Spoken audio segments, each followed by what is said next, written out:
கோவை சரளாவை புகழ வார்த்தையே இல்ல. என்ன செஞ்சாங்க தெரியுமா? மறைந்த ஆச்சி மனோரமா விட்டுட்டு போன இடத்த ஓரளவுக்கு ஃபுல்ஃபில் பண்ணவங்க தான் கோவை சரளா.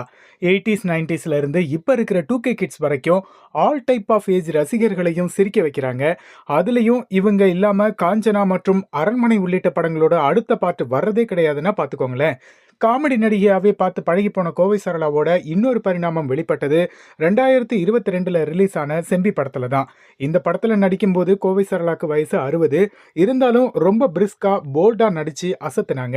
இந்த பட ஷூட்டிங் டைம்ல நடந்த பல ஆச்சரியமான விஷயங்களை ஷேர் பண்ண படத்தோட டைரக்டர் பிரபு சாலமன் பேசும்போது, செம்பி படத்துல தேன் எடுக்கிற சீன் பார்க்கறதுக்கு உண்மையாவே அருமையா இருக்கும். அந்த படக்காட்சியை எடுக்கும்போது கோவை சரளா மேடம் 5 மணி நேரம் மரத்து மேலேயே இருந்தாங்க.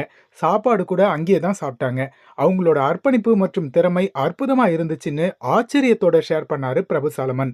ராகவா லாரன்ஸ் இயக்கத்துல பரபரப்பா படமாக்கப்பட்டு வர்ற காஞ்சனா 4 படத்துல கோவை சரளா பிஸியா நடிச்சு வர்றது குறிப்பிடத்தக்கது.